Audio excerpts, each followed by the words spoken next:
Howdy, everyone, and welcome to Off the Rail Podcast, your podcast for everything circus. We're your off the rail ringmasters. I'm R. That's B. How you doing today, B? Hey, how's it going? Great. With that said, our sponsor today is Red Nose Factory. More about that later. And our guest today is Oscar. I don't want to screw this up, but I know we just went over this. Liendo. Did I say it right this Oscar time or no? Liendo Jr. Liendo Jr. You said it right. Also, Yeah, Oscar with a nailed it. mustache. How we doing today, Oscar?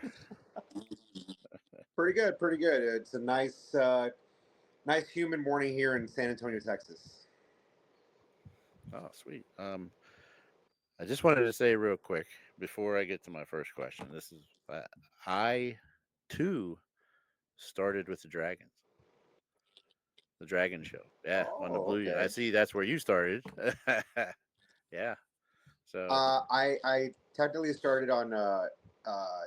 It was weird my entry into Ringling. I don't know. I technically my first show was I was on Red Show for like a week when I got my first contract, and that was in 2009. So Zing Zang Zoom was technically my first show. I oh was there yeah. for a week. I was there for a whole week before they were like, actually, we want to send you to Blue Show because they're building that show. And I went, oh, okay.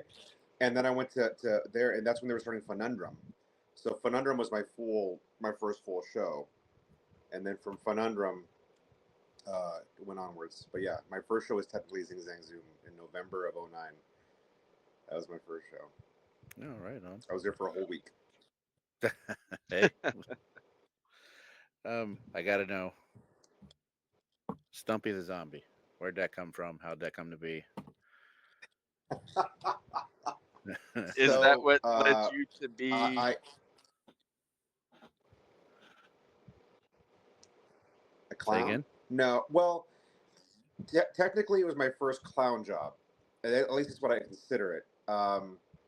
So what had happened was I attended this circus school, the Circus Center of San Francisco, California, where I took the Clown Conservatory program. That's a program that has it was at the time, and hopefully there's more now, but at the time it was the only extensive physical comedy course in America.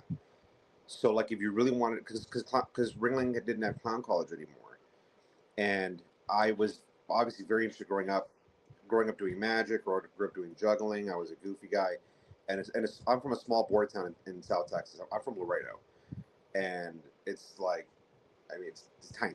It's like right on the border, and so when I was old enough to decide that I wanted to pursue variety performing, um, there was no Ringling Clown College. I didn't even know what Ringling was. Ringling never went to Laredo. So I'd only seen programs in bookstores that were used, for like hand-me-downs. And so when I found out about Ringling Clown College, it was gone. But when I did further research, uh, it turns out there was a school in San Francisco called Circus Center, and they had a program called the Clown Conservatory, the only one of its kind. I saved up money for a year after I graduated from high school. I went to the Clown Conservatory, and then for a year, I breathed, ate, and pooped circus history, theory, workshops, guest workshops. I mean, being in a different city, a little kid from a country mouse from a border town, going to like culture mecca, which is like San Francisco, California. So I was just like blown away. It changed the trajectory of like my entire life. Um, After I graduated, I came back to Texas, but I figured, why go back to Laredo? So San Antonio is the closest metropolitan area to Laredo. It's 2 hours away. So I came here, and I'm like, I got a clown degree. I want to do circus, but before I do, I should probably get a normal job using my skills. And my first clown gig was Stumpy, the zombie, at a place called Ripley's Haunted Adventure, right across the Alamo. And that was my first clown gig, and it was a Uh, box over by the that, over by the Riverwalk. yes, right by the Ah, Riverwalk. yeah, I've been So there it's at like the night. Riverwalk, Yep. the Haunted Adventure, and the Alamo. It was, Yeah. and I got to be smack dab in the middle of tourist, traffic and making them laugh and goofing off. And doing physical comedy, or as best I could, because the Stumpy box, it's an illusion set up to you crawl into it. It's two mirrors that go like this, and breaking up the mirror is a big skeleton spinal cord, and then you nice. put your shirt over it, and then you do this, you hang out in a box, and then you get a microphone, and below you are two speakers that distort your voice, and then you would just talk to people as they were walking by, and they were talking to a half zombie, and I would just goof off. I would get props, because there was other kids that were working, but they weren't like, they were just like, hey, blah, blah, blah, blah, blah, blah. But I was the one who was like, your legs are hurting from walking all day. I don't even have legs. And then I would just, I would write these jokes, and I would be theoretically morbid. I would have a little Nice. broom to clean my box. I would juggle skulls. I would do everything I can to make it fun and still walk that, like, I guess, like, macabre line. But that was my first clown job out of circus school. Right on. Well, what was next after Stumpy? After Stumpy, I did Stumpy for a while, and then I was like, I'm just not doing it. Every you always want to, push yourself when you're in the arts. You want to go, what's the next thing? What's the next thing? What's the next thing? And so, man, oh man, my next job was, I call it my second education. I wasn't making enough money, and I had gone around the river because I didn't want to leave downtown San Antonio. There's tourism, there's people there. I want to make them laugh. And I had walked by one day by a place called Dick's Last Resorts. And if you're not familiar with that, I know the place. so if Yeah, you're not familiar with that restaurant, I've eaten there. it's a restaurant where the servers are purposely sassy and rude to you, and they're smart alecky, and they serve you food and beer, but the whole time, and then they make you these big paper hats that say, silly things on them. Oh yeah. And I come if from you if you ask for napkins, they throw them at you. Yeah, they throw them at you. Speaking of hats, wanted to real quick representing today. Representing. Nice. Oh, there you go. Yeah, but yeah, I had cruised by, and I thought there was a fight breaking out at a bar because people were yelling, but then I realized they were yelling jokes and obscenities at each other, and I stuck around. I just kept staring until somebody went, "What are you staring at?" And I went, "I've never been here before," and they had said a one-liner, and then I just walked in, and I went, "Are you guys hiring?" And they were like, "We're always hiring." Luckily, I spoke to the manager and not a server who just shushed me away. Oh yeah. But right. he was like, "Yeah, we are." He goes, "Are you looking for a job?" And I go, "Yeah, I just finished circus school, and I'm Stumpy, and I just want to do the next cool thing, and this seems like it." And it was, I started an on off again 9-year tenor with Dick's Last Resort. Well, now 10 years. A 10-year tenor with Dick's Last Resort. Wow. And it was just the most educating thing that I could have done for myself as a performer, because you have to have improv chops, you have to have heckler chops, you have to have problem solving, not just problem solving with your guests, but like, if the kitchen is on fire, can you keep your guests laughing until they get their burger out? I always tell everyone that they should have a serving job, because it teaches you so much about humans, and it teaches you so much about problem solving, money handling. There's just so many benefits to it. You get full of empathy really fast when you're serving the general public, and when you're daring that general public to screw with you while you're doing your job, and you have to make them laugh and not just yell back at them. Holy moly! I don't know how more people haven't heard of Dick's Last Resort, but I credit a lot of my livelihood to that company, and a lot of my style of comedy, because I grew up in a South town, so like I already had like a cringy truck stop sense of humor. Nice. And when you're trying to do family friendly stuff, it's really it's you're learning two styles. But at Dick's Last Resort, I was really able to marry them, because I knew when to make them laugh, I knew when to poke back, I knew when to play it soft, and when you're playing it soft, how to still have that edge. And mind you, this is like 2009, 2006, like between 2006 2009. So like Okay. I'm making there's that SpongeBob era. I call it the SpongeBob era of comedy, where there's comedy that goes over the heads of a kid, but an adult laughs, Great. and the Yeah. kids are like, why are the grown-ups laughing? That was that sweet spot that I was always aiming for, and I think it's more palatable now with social media, and the education of conversations. But like anything else in social media, it's a 3 steps forward, 2 steps back thing.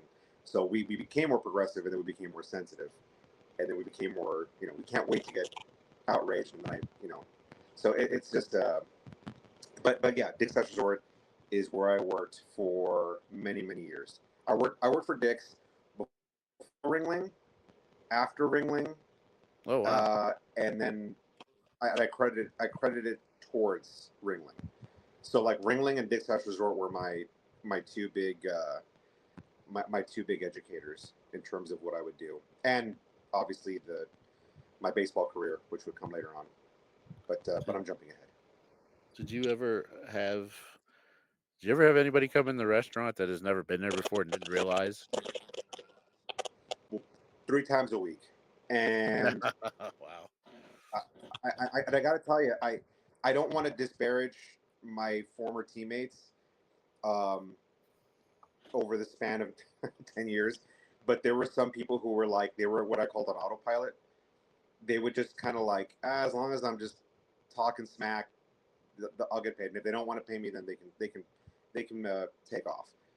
But having a circus background and then going to Dick's Last Resort, so now I had this formal training, and now I had this like street smart training that was like very gritty. It was like improv boot camp, because you were literally dancing for your dinner, because I get tipped, right?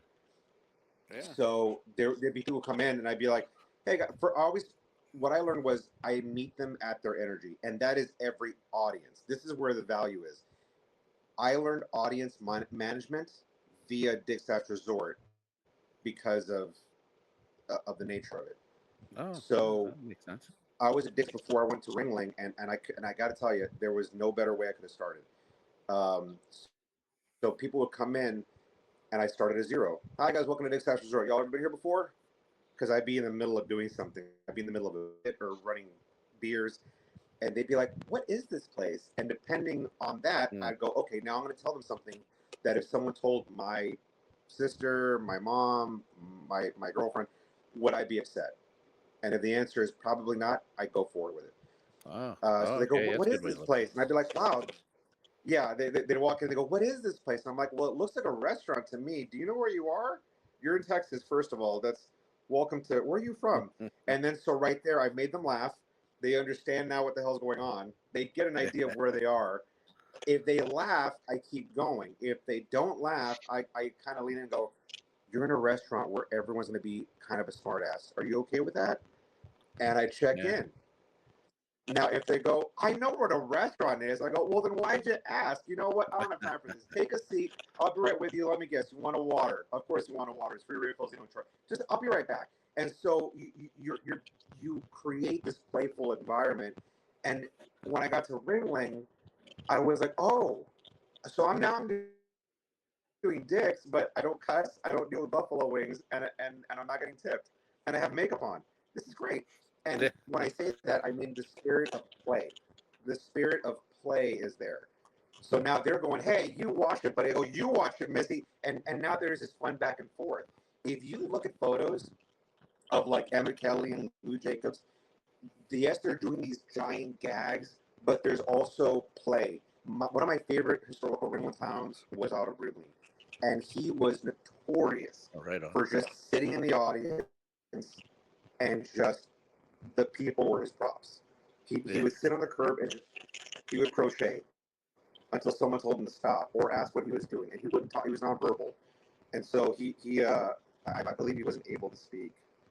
That's a Greg DeSanto question. He's way more educated in history. But Yeah. I'm calling Otto my favorite clown. And I'm like, "I think he did that." So anyway, he would crochet, and then until people would ask him, he wouldn't say anything. He would sit next to women, and he would just lean in, and he'd wait for a kiss. if a kiss happened, that's a moment. If a kiss didn't happen, he would. So like he was just engaging with people, and when I'm learning the idea of play in a formal setting like Circus Center, and then I'm actually putting to practice everything I learned in a gritty setting like Dick's House Resort, I became sharp really fast in a year because I had to. But I had so much Very fun nice. doing it, and I learned so much. You mentioned the MLB. How'd that come to be? Okay. So I went from Dick's to Ringling. After I left Ringling, I went to Dick's House Resort in Vegas, and I was in Vegas for 5 years working at Dick's House Resort there, which was that place was the Wild West. That Oh boy. place was many chronicles of Oscar were written in Vegas when I was working at Dick's House Resort. Um, I was there when I heard about the news of Ringling closing, and it was it was equal parts gratifying and equal parts sad. Like I was honored to have been part of it when it closed. I had like a whew, like wow, I was there when it was still there. You know what I mean? Still sad, uh, but also like grateful. It was emotional, like everyone else felt. Right. Oh Because yeah. a lot of people who work, they I came to find that they had the same feelings I did as far as like your life was an apex, right? And everyone who was on Ringling, their life was the way they divvy up their life in terms of chapters is the time before I was on Ringling, when I was on Ringling, and then that time after Ringling. That's how we Oh yeah. remember things in our mind. Like if Yeah. you No go, doubt. was it That's true. before, during, or after? And that That's just funny. this is Yeah. the apex because who else does that? Because how else do you measure that your life other than that big crazy thing that happened? That So I hear when you people there go, because I do that all the time with people. I'm like, was that before the circus? yeah. So after I'm in Vegas. I'm at Dick's Last Resort in Excalibur. I hear about Ringling closing. I get bummed, and then I'm not gonna lie, I got a little depressed, and then I Sure. was having a great time, and I was getting sad, and then I got homesick, and so I was like, I think I want to go back to Texas. So I made this Facebook post that said, "Hey, I'm coming back to Texas. Does anybody need a 5 foot brown funny guy?" Uh, and it was just like I dig it. I didn't know what I was gonna do. Was that? I said I dig it. And so I was like, well, let me just see what happens because I had a lot of my life has been jumping out of the plane whether or not knowing there's a parachute on my back. So I was like, I'm just gonna go back to Texas and see what happens. And I got back to Texas, and no sooner do I make the 4 day track back. I stopped in California to go to Disney. Uh, no sooner do I make that trek back, I get a call from the San Antonio at the time, one of the San Antonio Spurs Coyote, who was the Okay. basketball mascot, and because I worked with him a couple times, because that's like clowning. Clowning is a lot like mascotting. And he goes, Okay. "Hey man, are you really coming back to Texas?" And I go, "Yeah." And he goes, "There's a guy in Houston who needs someone just like you right now." I don't know what he meant. And I was like, okay. And so he put me in contact with the mascot for the Houston Astros, Orbit. And I was like, okay, cool, mascotting for baseball. Let's see what happens. So I called him up, and we got to talking. We hit it off. Um, he's an amazing guy, amazing performer. We hit it off so bad. He was like, dude, you were in Ringling. And I was like, dude, you're a mascot for a Major League Baseball team. And he had, at the time, now for any baseball fans listening, this might make your ears perk up. I joined the Astros after they won the 2017 World Series. And so, Okay. if you're not familiar with baseball, That's the World Series they won where they were accused of cheating. Oh, And Oh. yeah. And so when I joined, they had just won the World Series, and he's just a mascot. You know, he's not like a ball player out there. There's so many totem poles and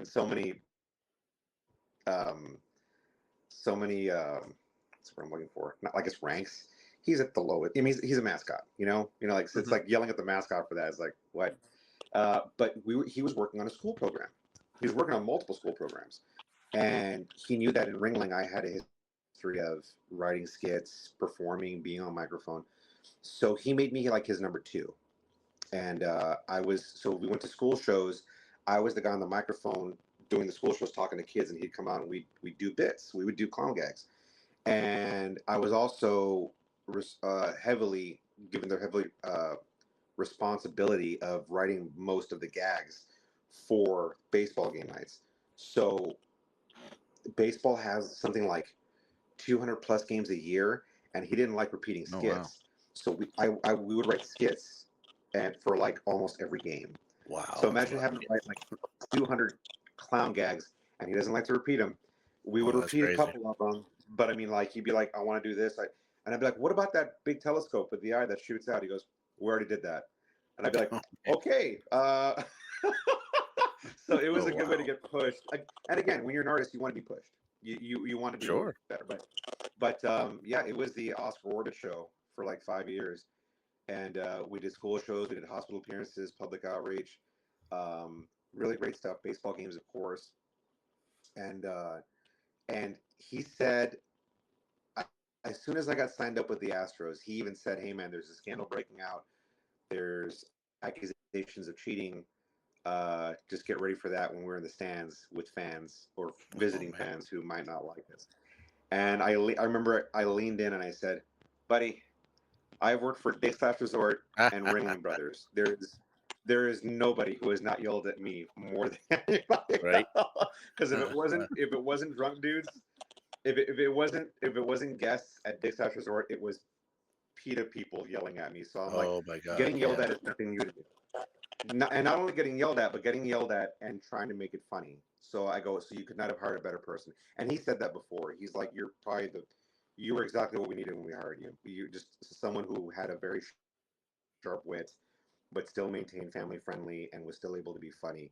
Because that is a precarious balance. And good clowns have it. I'm not saying I'm a good clown. I'm a pretty decent clown, but I like to think that I have that in a good balance. Is the ability to read a room, which in itself is already like a skill in itself and very tricky to get.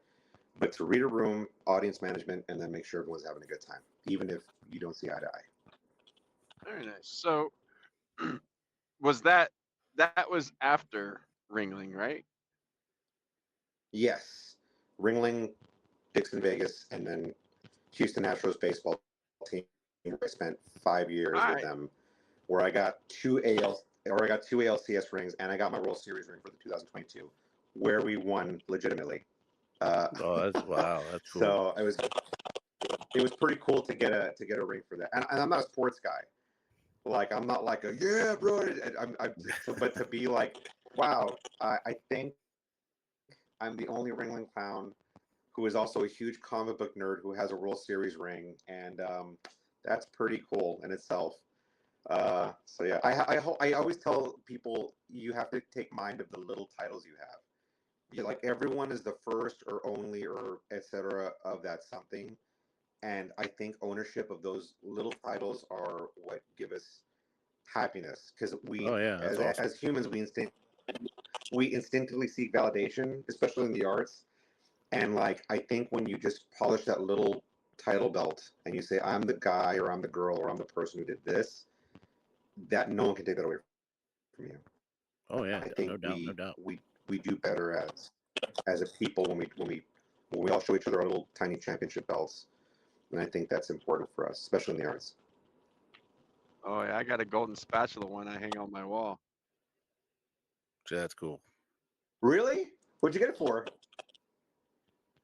I was on Ringling. I got it for every year they would vote for golden. They would vote in The like No different Talent like Show. Yeah, yeah, yeah. So I got that one year, and I think it's because of most of the Australians. So thank you. Well, let's talk Hey, about when you let's make go people from back other to countries Ringling. happy with your food. Yeah. Well, let's go back to Ringling. What was your experience like on the train? Like what were your thoughts? What were your first days? Like let's get into that. Like, Okay. I don't know. Again, family friendly podcast, but there's a movie. There's a the chuckle. There's a movie with Tom Hardy called Bronson, and it's a biopic about a fame. I want to say it's England's most notorious prisoner, and it's a guy who just did not want to leave prison because that's just where he belonged. And he was quoted to have said, "A lot of people were scared of it, but I never felt more like myself there because it was dangerous and exciting, and I effing loved it." And I remember hearing that quote in the film while I was on the road, and I go, "That's probably the best way to sum up circus. It was crazy. Most people couldn't handle it. Most people couldn't even imagine doing it. I could not get enough. I Oh, yeah. loved. Were there hard days? Of course, but welders have hard days. Accountants have hard days. Um, my hard days paled next to getting into my little 5 foot by 4 foot room, or 5 foot by 8 feet, and then that was my space. My apartment had wheels.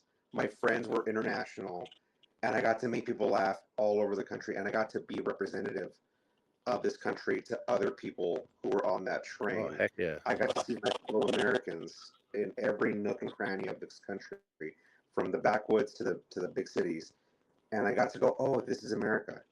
You know, I always said that the circus makes you patriotic, whether you like to or not, because you meet people. You don't meet representatives. You don't see the airport. You see people. You see a little kid from backwoods Virginia, and then you meet a mom from New York, and you just see the levels of people and humanity, and they're all having the same trouble you are. They're all having the same issues that you are, and then you realize, oh, but I'm here to I'm here to make your night tonight. That's what I'm here to do. Let's do it. And and then when you're showing someone from, you know, another country, your country, well, like it or not, you're now a representative of the United States of America. So you start to kind of, I mean, ideally, I did at least, I start to watch what I say a bit more, the way I act, the way I engage with people from China or Ukraine or wherever when they're on the train, because now I'm like, when you leave, you're going to say America was cool because Oscar took me out for a milkshake, and he was really cool about it. The clowns were very nice. The people at Pie Car were always very friendly. So they leave with that Oh, yeah. sense of that's what America was to them. Right on. But I loved it. I loved every second, most things.